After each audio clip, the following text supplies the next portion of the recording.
Le vent hurlait sur les crêtes des Rocheuses, charriant avec lui la neige fine et glacée qui piquait la peau comme des aiguilles. Jacques Lefebvre, dit l'ours des montagnes, avançait péniblement, son cheval boitant sous lui. Sa barbe, épaisse et noire, était incrustée de givre, ses yeux, d'un bleu acier, scrutaient l'horizon blanc. Il revenait de 3 mois de trappe dans les hautes vallées, les sacoches pleines de peaux de castor et de martre. Mais quelque chose clochait.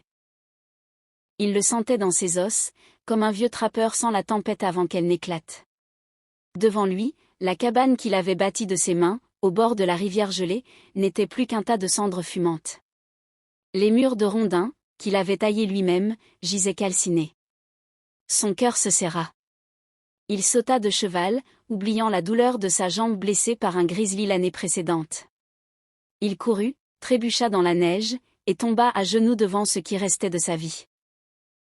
Au milieu des débris, une forme recroquevillée. Une femme. Ses cheveux châtains, emmêlés, couvraient son visage. Elle portait la robe bleue qu'il lui avait cousue avec des peaux de daim, l'année où elle était arrivée. Marie. Sa Marie. Il la retourna doucement. Son visage était tuméfié, un œil fermé par l'enflure, une lèvre fendue. Du sang séché coulait de son nez. Mais elle respirait. Faiblement. Ses lèvres remuèrent. Jacques. Sa voix était un souffle. Il la prit dans ses bras, la serrant contre lui comme un trésor.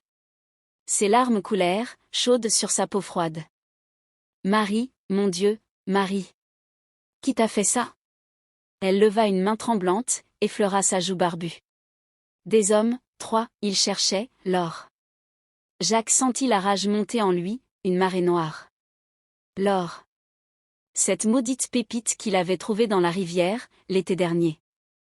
Il l'avait gardée secrète, enfouie sous le plancher. Mais quelqu'un avait dû parler. Un trappeur de passage. Un Indien. Peu importe. Qui, Marie? Dis-moi qui. Elle toussa, du sang sur les lèvres. Un grand, cicatrice ici. Elle toucha sa joue gauche. L'appelait. Black Jack, les autres, ses frères. Black Jack McCoy. Jacques le connaissait. Un hors-la-loi, un voleur de chevaux, un tueur. Il avait vu son visage dans un avis de recherche à Fort-Laramie. 1000 $ pour sa tête. Mort ou vif. Jacques serra Marie plus fort. Je te jure, Marie. Sur ma vie. Je vais les trouver. Et ils paieront. Elle sourit faiblement. Ne pars pas, reste. Mais ses yeux se fermèrent. Son corps devint lourd dans ses bras. Marie. Non. Il hurla dans la montagne, un cri qui fit fuir les corbeaux. Il la berça longtemps, jusqu'à ce que la neige recouvre leur corps. Puis il creusa une tombe avec ses mains, sous le grand pin qui dominait la cabane.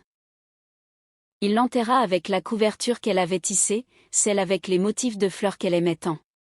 Quand ce fut fini, il se leva. Ses yeux n'étaient plus bleus. Ils étaient noirs. Noirs comme la mort. Il sella son cheval, prit son fusil à Hawken, son couteau Bowie, et la pépite d'or. Il la mit dans sa poche. À pas. Il partit vers le sud, suivant les traces dans la neige. 3 chevaux. Lourds. Des hommes costauds. Ils allaient vers Denver, probablement. Vers les saloons et les tripots. Astérisque. Le voyage dura 10 jours. 10 jours de froid, de faim, de rage. Il dormait peu, mangeait des racines, buvait la neige fondue. Il parlait à Marie dans sa tête. Tu te souviens, quand tu es arrivé? Tu venais de Saint-Louis, avec ton père trappeur. Tu avais 17 ans. Moi, 25. Tu m'as regardé avec tes yeux verts, et tu as dit, vous êtes grand, monsieur Lefebvre. J'ai ri. Personne ne m'avait appelé monsieur depuis longtemps. Il souriait dans le vent. Tu m'as appris à lire, avec ton petit livre de poèmes. Tu disais que même un ours des montagnes pouvait être doux. Il pleurait parfois, seul sous les étoiles. Astérisque. Denver était une ville en pleine fièvre de l'or. Des tentes, des cabanes, des chariots partout. Des hommes criaient, buvaient, se battaient. Jacques entra au saloon, le cheval noir, le plus grand. Il portait son bonnet de fourrure, sa veste en peau de buffle. Les gens s'écartaient. Il sentait la montagne, la mort. Il s'assit au bar. Commanda un whisky. L'homme derrière, un vieux avec une moustache grise, le regarda. T'es pas d'ici, l'ami. Jacques but lentement. Je cherche Black Jack McCoy. Le silence tomba. Même les joueurs de cartes arrêtèrent. Le barman essuya un verre. T'es pas le premier. Ni le dernier. Il traîne au fond, avec ses frères. Mais écoute, l'ami. Jacques posa $1 d'or sur le comptoir. La pépite brillait. Dis-lui que Jacques Lefebvre veut lui parler. Seul. Le barman avala sa salive. T'es fou. Peut-être. Astérisque. Black Jack était là, au fond. Grand, large d'épaules, une cicatrice barrant sa joue gauche. Ses deux frères, aussi laids que lui, buvaient à ses côtés. Jacques s'approcha. Les gens s'écartèrent comme la mer Rouge. Black Jack leva les yeux. Il sourit, découvrant une dent en or. Tiens, le français. On disait que t'étais mort dans ta cabane. Jacques ne répondit pas. Il posa la pépite sur la table. C'est à toi, maintenant. Black Jack prit la pépite, la tourna dans ses doigts. T'es venu pour ça? T'es plus malin que je pensais. Jacques secoua la tête. Non. Je suis venu pour elle. Il montra une photo qu'il avait sortie de sa poche. Marie, souriante, dans sa robe bleue. Black Jack ricana. La petite Française? Elle criait bien. Mais elle n'a pas voulu dire où était l'or. Alors on a insisté. Un des frères rit. Elle était jolie, quand même. Jacques sentit son sang bouillir. Dehors. Tous les trois.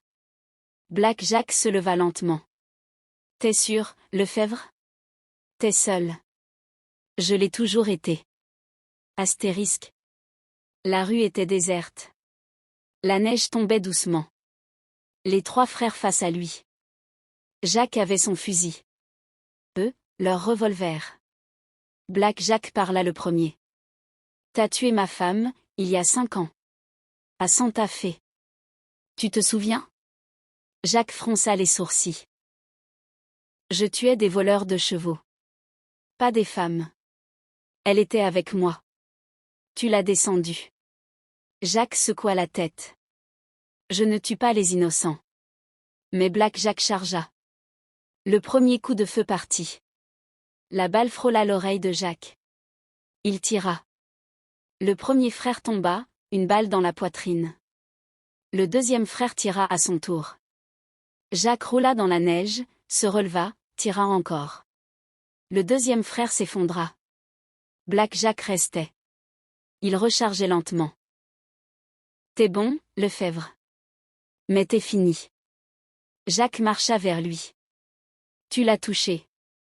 Tu l'as fait souffrir. Black Jack leva son revolver. Et alors? C'était qu'une femme. Jacques tira. La balle entra dans l'épaule de Black Jack. Il tomba à genoux. Jacques s'approcha, le couteau à la main. Regarde-moi. Black Jack leva les yeux. La peur, pour la première fois. Qui t'a fait ça à toi? Demanda Jacques, la voix rauque. Black Jack cracha du sang. Personne, j'ai toujours été comme ça. Jacques planta le couteau dans son cœur. Alors maintenant, tu ne seras plus rien. Astérisque. Il revint à la montagne au printemps. La neige avait fondu. La rivière chantait. Il reconstruisit la cabane, plus grande. Il planta des fleurs devant la tombe de Marie. Des bleuets. Elle aimait ça. Un jour, un trappeur passa. Il vit Jacques, assis sur le porche, une pipe à la bouche. T'es Lefebvre? On dit que t'as tué Black Jack McCoy. Jacques hocha la tête. C'est vrai. Le trappeur hésita. Pourquoi? Jacques regarda la tombe. Parce qu'elle me l'avait demandé. Le trappeur partit. Jacques resta. Parfois, la nuit, il parlait à Marie. Tu sais, je ne suis plus un ours. Je suis un homme. Grâce à toi. Le vent répondait dans les pins. Et la montagne gardait son secret. Please subscribe, thanks.